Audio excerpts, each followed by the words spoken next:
Alex, podcast number 2. Welcome back. Happy to be back. Thanks for inviting me. I'm glad you guys didn't cancel me the first time. Well, we just can't keep up with you now. So last time we were chatting, it was all about the storage mall and all about the operations. But now you've made a little bit of a shift within the industry over to the brokerage side with our good friends at EqiCap Commercial. We know every single one of those people and have for 20 years. As a matter of fact, Jesse Luke, he and I, well, kind of helped each other get into the business. He brokered one of my first deals that I got into the business with, and we've done a number since then. And he's helped us out at our academy as a frequent member of our mastermind. So as Ann Williams and Marla Cholich came through our self-storage academy, and we taught her about the business when she got into it. She and her husband as well. And so and then working with Scotty has just been great. He's represented us on a number of properties. So you are in the right hands. Tell us about the transition, however, though, and moving from operations into the brokerage world. Yeah, it's interesting. I always joke with people, it's been a long time coming, even people don't know that, but it actually started about almost 8 years ago at this point. It actually was Ann Williams Blackwell, or Ann Mm-hmm. Blackwell now, and Marla Cholich were actually some of the first ones to say, hey, do you want to come into brokerage? And this was about 2018, 20, Mm-hmm. somewhere around then. And right then it was I was just getting started. We were just buying some of our own facilities. I was just learning the operations, and I was more so, hey, I want to focus on getting these operations and getting our, different details in place, and obviously running our facilities, because, I still am an owner to this day and still run Mm-hmm. sites. And it was interesting because it was kind of a natural progression into a few steps here. It kind of went from me running our own sites to Mm-hmm.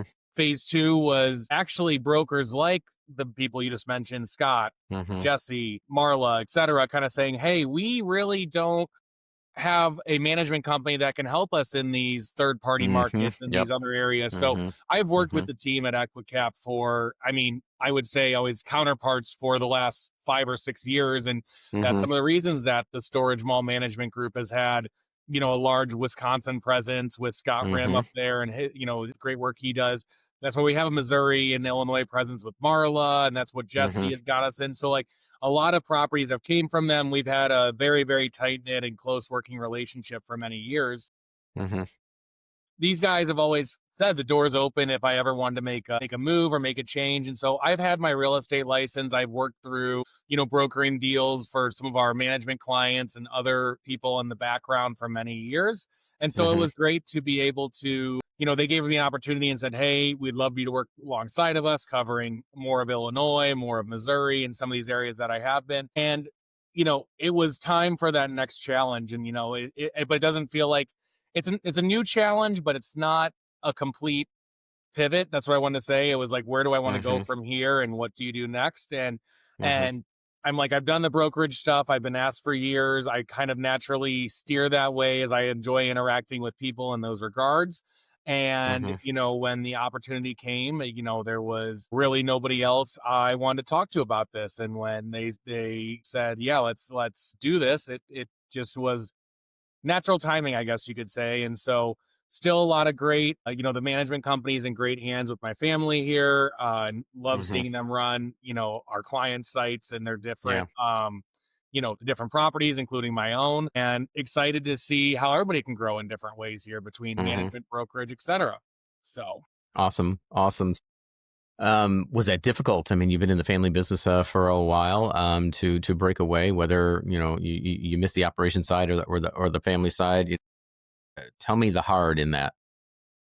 you know what, just like any transition, there's been a lot of great things, and that was part of the timeline here. Was I want to make sure our clients are really taken care of, and that there really wouldn't be any sort of break in the standards here. And so, from the family side, it actually was a benefit that it is that I've got to work with my cousins. They're Jack Bailey and Drew Bailey, and I've worked with I've been kind of able to work with them and train them the last couple of years since they've gotten out of school. And so they've been alongside me for almost 2 or 3 years learning the Mm-hmm. business, and working with my uncle has been great with that, and getting able to, help with, oh my God, I lost my train of thought there. Hold on, Claude. There we go. Okay. So being able to train with them on, you know, growing this management company, especially in some of these different markets and different areas, Mm-hmm. it's been a really, really fun process. And I think it was time though that I knew everybody was in good hands because the Mm-hmm. transition wouldn't have been tough. And that was really a Mm-hmm. key of mine because a lot of these people in the storage industry, they become your friends. A lot of these management clients, they become friends and counterparts. And, the last thing I wanted in this whole process was anybody going, well, what the hell? Alex disappeared. And I was like, well, Alex isn't the crux of this operations. It's really the Mm-hmm. operating team that we have there that was keeping Mm-hmm. things afloat and keeping it there. I was happy being the sales guy and being able to, usher these relationships and helping with some of the client success down the line. But, Mm-hmm. as I can talk about storage a lot, it doesn't mean that that was the only reason that these facilities were going. And so I think it really, it's been a lot smoother of a transition than I even expected because I didn't know how some people were going to take it. Because still to Yeah. this point, I've had a few people going, well, what the heck? Alex can't go anywhere. And I'm like, why was I chained to your facility here? I mean, if anything, we can still work together if you want to sell or you want a valuation or know where you're at. And Mm-hmm. and I still Yeah. have, a lot of referrals going to the storage mall and their team and very, Yeah. obviously want to see our family succeed. Otherwise Christmas would be really, really awkward. So, there you go. Yeah. So Yeah. So Alex, many times people start up. We're going to focus on the operations and the management side of the business for a moment. Most people start up a third party property management company out of usually excess capacity that they have on their own. So they're managing their own facilities, they're doing it well. They brought on staff, and then sometimes either they scale back their portfolio, or they've grown, or they've hired for growth in their own organization, and now they get this bandwidth and the ability to take on other folks. What was your progression? What was your path as you began to grow out the third party management side of the business? yeah, and I'm gonna even probably take that even a step back further. Even before the third party management started, this was 16 when we started. My dad and I were buying facilities. And again, this is a Mm-hmm. little repetitive from the last podcast, but it's still just the quick synopsis. My dad is an accountant by trade. He wanted to get into storage. Myself was more of an operator, in engineering background. So enjoyed, kind of the back and forth that we had. I like, because I Mm-hmm. always think it's great for any operator like we did, is to get their hands dirty on at least one or two facilities first Mm-hmm. and Mm-hmm. know the business. Mm-hmm. You're never going to learn this business by just having a third party management group Yeah. until you get your hands dirty, until you take some phone calls from customers, etc. Now, that makes it Mm-hmm. sound like I am like saying don't go for third party management. No, there's a time and place for that. But Mm-hmm. as somebody who's in business development and was in that what I would call client success role, Mm-hmm. clients don't know what success is if they haven't done it themselves a little bit. So they only take whatever Mm-hmm. their success was based on, well, my management group wasn't doing good enough, or that wasn't going well enough in that regards. And but they don't know what to expect because they've never done it themselves there too. So that's where I've always Mm-hmm. it's always great. I said you can tell the difference between an owner who's operated one site themselves, even if it's one, doesn't have to be two, it doesn't have to be 10, even if it's just one. You can tell the difference between an owner who's operated a site themselves and an owner who is just investing in it. And obviously, investing Mm-hmm. in storage, not a problem at all. And that's great. But you have to know that that's what you're doing. You're not trying to micromanage some of your daily operations. And that's why you get Yeah. party management. So I do believe it's interesting. So probably more so answering your question, you will find a time and place for when you need to scale your operation. Mm-hmm.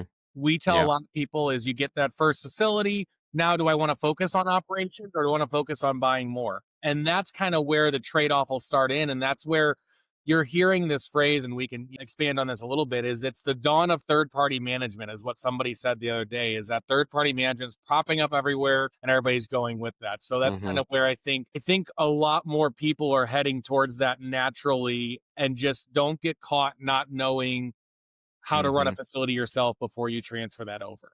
Yeah. Yeah. And I think we are seeing that, and I've always been surprised by that, and only because I really don't like the management side of the business. Why people subject themselves to that? I am the epitome of the hunter, and I am not the farmer. I'm not the gatherer. I understand it. We put the KPIs in place. We can make those collectively. I still don't. I don't all know all about the management side as my staff does. but that's okay. That allows them to focus on, what is their strong suit and their superpowers, and lets me, be able to go out and do mine. But you're right. There is a shift in this, what we're seeing in the marketplace. I mean, one trip to the ISS show this year, and I was amazed by, oh my gosh, how many more third party management companies and management software companies can we see here packed into into the trade show? I mean, it is getting to be a very, very crowded space. And I think, Scott, you already made a great point there on what, as you just mentioned, even your team. You have to figure out how you're going to build out your team. So you've built out a team that's handled a lot of your, like, for example, your asset management and some of your different details, et cetera. And then you've filtered in a lot of cases a management company or either even some people that are managing their sites into your own, platform as such. Mm-hmm. So it's really to Mm-hmm. any owner out there, it's how they want to build out their platform here. Because I always Mm-hmm. think there's some people that truly think that third party management, just because they give the facility to them, means that their facility is going to be taken care of and they're sitting on a beach and they're never going to have anything ever again. Yeah, not the case. It's not the case. Well, and that's where we've said for years is our, the storage mall, for example, we will handle, all your daily operations, all your Mm-hmm. details, et cetera. You're still responsible for paying, certain debt service bills. You're still Mm-hmm. responsible for capital expenditures. You're still responsible for, being Mm-hmm. the asset manager at the end of the day. And I Yeah. think that can be a real difference when I talk to owners about, hey, is it the right time to sell or is it the right time that you need management? And you have to understand if you're going to go to management, you got to let them do their jobs. And sometimes Mm-hmm. their job is not always going to line up with exactly the way you've done it for many, many years. And that conversation is not easy. So you're a great example of you've set up a team that that there's going to be managers managing this. And I'm also going to take it another level is you've seen a bunch of different property management groups. So I've seen this interestingly is I've always had this theory from a previous company I worked at many years ago. They don't want to put all their eggs in one basket. I Mm-hmm. think you need to test a few of those baskets and see. And if you eventually, you'll find which one you like the most, and you'll usually come right to them. And that's where the Mm-hmm. storage mall is very successful. Is a lot of people started with, I went to 4 different management groups, and I really only like these two, so now I'm going to go with these two in this situation there. So obviously, seeing what is out there between different groups is always important too, and making sure you know the team that's around you because third party management is a partnership. It's not just this is my vendor. It's really, if it's done right, it's a partnership between the owner and the property manager. Well, you've done because of the way you've treated not only ourselves but your clients. That is the reason why you've grown so well. That's why the storage mall has done so well, and why EquiCap brought you in. And then obviously they saw something in you, just like the rest of us. And we're extremely grateful for the job that your team is still doing and the family is still doing for us at our properties in Wisconsin that are managed. But then you decided after you delivered that news, I think it was maybe 2 days later that all of a sudden I saw 2, 3, 4 listings coming up by Alex. It's like, man, either this was in the works or he hit the ground running. But it looks like out of the gate you're doing well, but a little scary to make you nervous after being in management so long and then moving over to this side, which is dramatically different in terms of also performance-based compensation. Tell me what that looked like when you No made the final nerves, Scott. decision. It's perfect over here. I've lost no sleep. It's all good. That's what I thought. That's what I No, thought. and that's what's interesting. It's like any job or any role here. I mean, it's almost Mm-hmm. I've mentioned this a lot to people. It's like I'm kind of leaving the cushy position there, but this is the same thing of when we started buying storage and doing other stuff. It was like, you know, I got to challenge myself here. I was comfortable. Mm-hmm. And I think when you Mm-hmm. get comfortable in anything that you're doing, then either you're not doing something right or you got to figure out a way to push yourself here. And that Mm-hmm. and that was kind of where I was getting to as I was like, that's the scary thoughts at night. I'm going, well, crap, I got a pretty good thing going here. Do I really want to blow this up, for lack of a better word? Mm-hmm. And I think that goes back to the comments before. I don't think it was a full blow up. I still, happy to support the family and what they do here. And, luckily, my license was with EquiCap for a while, so it wasn't like I was switching firms or doing anything. It really was, it was there. So I was already brought in pretty early on some transactions, pretty fast that were Mm-hmm. needing some assistance because right now, this market's been kind of crazy, for lack of a better word. I mean, as of the Mm-hmm. recording of this podcast, I don't know when specifically it may launch, but we have a ton of inventory out there, and not inventory that's just been sitting for a long time. It's inventory that just very recently came on and came on quickly. So like you even mentioned is, as of the recording of this, we're at 4 or 5 different listings right now with more in the works, and it's only been a few weeks. So this market has really been, interesting because I think some people are coming to the conclusion that, you know, this is where the valuation of my property is. This market's not shifting. It's not going to go back Yeah. to sub 5 cap rates in many situations. Mm-hmm. And I think to the point on more of a personal note, I think that's where, a lot of these people, yourself included, et cetera, have trusted our team to run their facility and trusted the process Mm-hmm. that we've had. So it's been kind of again, that natural progression over to brokerage is that, hey, they Mm-hmm. trust me to run their daily operations. So they also trust to evaluate what's going to happen there and give them the advice they need to get this into the right spot. So that's been kind of the other step of this is, I think people have come to this because they want to get some operational guidance because they want to get to this price when they go to sell. I want $1 million. Mm-hmm. It's only worth 800,000. What can I do to get to 1 million? Here's the 3 steps that I would tell you to do if you were either managing with us or you're just going to do this yourself here. And so I think I think the word I've heard from a few owners is refreshing. And, it's like, oh, it's a different perspective than just other brokers, than just coming in and saying, this is what you need to do. You need to get your rates up. Okay, not Mm-hmm. just Yeah. you need to get your rates up. How are you going to get your rates up? Let's actually Mm-hmm. get a little more strategic and a little more into the logistics of how that works Mm-hmm. versus that. And I think some self-storage brokers don't even have that background to say, well, I don't even know how you raise rates. I just know you should. I'm going to tell you to do it, but I don't know how to do it. Mm-hmm. It's kind of the Yeah. difference. Mm-hmm. So I mean, there's no doubt that having set so many budgets and be involved in that process is only going to make you a better broker, both on the buyer side and the seller side, and working both sides. I mean, if you're a listing agent, you're still working with buyers, and you understand what they're looking for and what it's going to take to trade. But that's having that background and looking at it from that standpoint, and then also recognizing and realizing, as we have over the years, that we can't buy a facility based on our own underwriting and then give it to the management company, which you kind of alluded to, and then just say, here, go work your magic and make it hit this number here. It can't. We've taken a step back over the years and understood, are we managing this internally? If not, then who's going to manage it? Okay, well then let's interview them. All in this process of whether when it's an LOI or under contract, and let them set the budget and set our expectations and projections for this property, and then we'll make our decision at the end of due diligence based upon that. So you've got a leg up from that standpoint. So tell me, how, in your own words, how has that background helped you as you now transition over into the brokerage side of the business? I knew where you're going with it. I knew where that was getting to here. And I think that's where it's been interesting because the budgeting's always been I really did actually enjoy a lot of the underwriting or budgeting here. And I've told people forever, because I mean, this was even while I was still with the management group doing that.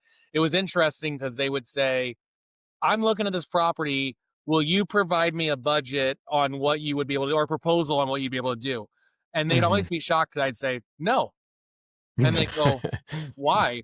I go, well, isn't that your job? I said, it sure is. I said, I'm not going to do that because I don't want you to buy this property specifically based off of Mm-hmm. whatever our proposal is. Mm-hmm. I think we're going to be pretty damn close, but I don't Mm-hmm. need you to come back later and go, well, because you told me what this was Yeah. possibly going to do, I bought this property. I Mm-hmm. said, you need to be comfortable with your own underwriting first. I can give you some Mm-hmm. guidance. I can give you some rough numbers if you need some help on what payroll should look like or what, I'll Mm-hmm. give you some rough guidance, Yeah. but you need to be comfortable in the first place on what Mm-hmm. your numbers are, so that even for the scenario you just mentioned, Scott, is now we actually go out and source some quotes from that. And Mm-hmm. whether we're in due diligence, or I always said, I really am not going to give you a budget or a proposal in this case, Mm-hmm. which is one and the same in this situation, Mm-hmm. until after you're under contract. Yeah. Maybe if you're close Right. to contract, if you're going there. And I know some people Mm-hmm. wouldn't do that, but that's why we've been pretty tight and close on our budgets. And that's why our owners are aligned, because I've just seen it way too many times, is that they get this pro forma from X management group that says, here you go, this is what we're going to do. And Scott, I think you even mentioned it. Let's say you get 3 different proposals. You have to be comfortable with your own underwriting in the first place to be able to say, okay, this one's too far over, this one's too far here, and this one's a sweet spot in the middle. To kind of have an Mm-hmm. idea, this one's most in line with what I'm thinking here, because Yeah. bad purchases have been made because of people trusting what somebody else did on the back of a napkin in less than 20 minutes and said, here you go. Mm-hmm. Yeah. And so to that point, that's been the same with underwriting as now on the brokerage side. It's been very similar that, I don't, just like the rest of our group, and this is one of the reasons I really like EquiCap, is they have closed 95% of the transactions that they have brought to the market there. Mm-hmm. And there's been a lot more transactions that have not been brought to market. I just had 2 last week that I said, I'm the only broker you'll hear that says I don't want to list your property. And they said, well, why? I said, well, it's not going to meet the number you want, and I don't want you mad Yeah. at the end of the day. Here's going to be the steps that we're going to get you to where you want to be on your price. Or here's the steps you need to tell your management group so you can get to those to where you want to be. And hey, then we'll go and list it in 3 months from now when it's ready. Because Yeah. not go. Mm-hmm. And that's Mm-hmm. the difference is that's where it's honest underwriting, and that's where it's Mm-hmm. you as an owner need to understand the people that you're working with, whether you're sourcing a quote from a management group, whether you're getting just a opinion of value from a broker. Any broker can tell you Mm-hmm. what they think it's going to go for, Sure. but do Yeah. they actually have the background and the people and the database and the right underwriting to get you there? Because Mm-hmm. you as an owner need to know, hey, I think this thing's probably worth about $3 million. And if some broker Mm-hmm. wanders in and goes, no, I can get you 4.5. You want to go, Yeah. that seems a little off from what I'm expecting here. And then how many times is they listed at 4.5, and now you're back to you actually get at the end of the day $3 million. Yeah. And Yeah. now everybody's unhappy with the process. So Mm-hmm. customer service, whether it's on the management side or brokerage side, is the same exact thing, and that comes from realistic, true, and honest feedback. And whether that feedback's good or bad, we're going to give you the feedback. So Yeah. Yep. That's good. I mean, nobody wants to be in that position anyways. And there are, and we've run into brokers out there, and we've run into deals out there that are listed by brokers that will take the listing because somebody does have an expectation, a higher expectation of a sales price, and the broker will take it anyways. And then they'll let the market dictate to the seller that, well, your property isn't worth 2 million; it's really worth 1.5. But I took the listing, and I want to let the market tell you what it is. And now, are you ready to get realistic? Which is a wrong way of handling things, and they're not going to preserve that relationship, and then it makes it difficult for the rest of us. So I would much rather the folks take the approach that you did, because at the end of the day, we know it's not going to transact, and also at the end of the day, honesty is the best policies if everybody's operating from a place of transparency. Which I think slowly, with the more data that we have out there available to us, we are getting to where I think everybody's being forced to be at that place where we are 100% transparent because all the data is there. Would you agree? Oh, you know what is, I think you can already attest to this from how this market has shifted. These, Mm-hmm. many years ago, back in 2020 through early 22, my father always said this is you could do well in storage in spite of yourself. Mm-hmm. Basically, is like, hey, everybody was showing up, everybody was renting, you could name your price. It was great. I mean, crap, if Mm-hmm. you just built storage in the middle of the, side of the highway and wherever Missouri, Mm-hmm. where I'm at, great, you did great. Now it's interesting because these facilities that were doing that, they now are in this weird spot. They're going, well, wait, where, like, I have these, Yeah. I was full for many years and now I'm sitting at 85% occupancy. Why is that? Like, what's going Mm-hmm. to change? And now the data is so much more important. It should just, whether it's supply, it's demand, whether it's, what the market logistics are. Mm-hmm. I mean, my joke was anybody would pay you whatever they wanted because in 2020, the government was giving you free money. They said, oh, Yeah. go Mm-hmm. spend it, go do Right. something Yeah. with it. Now Mm-hmm. it's 2025. Times Mm-hmm. are tougher. People don't have extra money laying around. I mean, Mm-hmm. we've seen this stat right now just with, within the management group with 5x10 units, like 5x10 and smaller. These small units in many markets are not renting like they used to Mm-hmm. because people are debating, do I want to spend $50 on a 5x10 for 12 months of a year to put my Christmas decorations in? Or can I Mm-hmm. go on Amazon and buy Christmas decorations for 40, $80 or whatever it is? And like if they want to rent a unit, they want to rent bigger units right now. They want to, like, Mm-hmm. this whole thing, this everything in storage now has become data driven. It's Mm-hmm. insane because it's all these stats. It's supply. I mean, how many times have we talked about what the per capita rate is there? Like how many people are in this area? And that's interesting one is this, per capita fact. Forever it was 8 square feet per capita as the average. Great. And Mm-hmm. then at the end of 21, they came out and said, oh, now it's 11 square feet per capita average. Yeah. Well, that's great. I can build more because that's the new average. Mm-hmm. And then 2 years later, they came back and said, actually, it's 7 is the average right now. Yeah. 7.5. Like, Yeah. and so these markets now are at 15 square feet per Yeah. capita. And you're like, Mm-hmm. crap, none of this is Yeah. penciling out. And so then Mm-hmm. these owners get this unrealistic expectation as they're going, Well, why is my facility not filling up? Mm-hmm. Well, I can tell you, because it's not because of marketing. It's not because of anything. There's just not people out there. You can't make people want a storage unit if they don't want it. It's not like getting a pizza coupon. Oh, I got a pizza coupon. I want to go get a pizza tonight. It's not like, oh, I got a coupon for a free month of storage. I'm going to go find some stuff to put in there. It just doesn't work the Right. same way. Yeah. And that's where it's interesting. These owners, I mean, I can take it from the management side and some of this brokerage side already. It's been, well, I built this, I built a lot of it, and there's just nobody showing up. And I'm putting a ton of money into ad dollars and into Mm-hmm. this, into that. And it's just, we're not renting units. And I said, you can't create demand where there is none. Mm-hmm. It's really tough in the storage. Sorry, I sound really doom and gloom right now. There is, so it's data driven to your answer right Mm-hmm. there. It's Yeah. very data driven anymore with how many people and who needs storage there. Well, the data is available out there. People are getting educated more, and there's more information out there. Alex, you've been extremely successful on the operations side, and already right out of the gate becoming very successful on the brokerage side. And so I'm not going to ask you what your secret sauce is, but what are the keys to a successful self-storage investor or anybody that's in the self-storage game? What do you suppose are some of the, I don't know, the personal traits, or what are some of the tools and resources that people need to have to be successful? I have said this for years that people in storage need to be open to change and open to pivoting and open to what can happen next. I think people have this expectation in self storage because maybe they came from another asset class and it's not multifamily, it's not residential, it's not offices, there's no toilets. This is great. So it's going to be simple and it's going to be easy. And it's just a storage unit. How hard can it be? And at the end of the day, Mm-hmm. yes, it's not that difficult, but there is easily ways that you can screw it up. And there's easily Mm-hmm. ways that the market just won't go the way you expect here. So after now being in this, personally owning, facilities for almost 10 years, we've had good times at facilities. We've had bad. We've had some good, like when I say it's good, it's, hey, it was some of these COVID years that it was flying. It wasn't just good. It was great. Money was coming in. It wasn't hard to manage. People were pretty straightforward, etc. And then the bad times, I'm going to say, they weren't they aren't bad. Like, that's like the wrong phrase. Like, it wasn't like, oh my God, this is terrible and I'm losing my ass here. Pardon my language. But it's wow, these numbers aren't where they expected. Wow, this is down. Wow, there's some more CapEx here. Wow. So I think Mm-hmm. being able to go with the flow and being able to pivot Mm-hmm. as needed and understanding it's Yeah. not just gonna be 10% net income increases every year. It's gonna, storage industry is very successful. So to a personal note though, I've told a lot of owners, especially first time owners that want to get into this, want to get into storage, year one owning storage is not going to be your best year.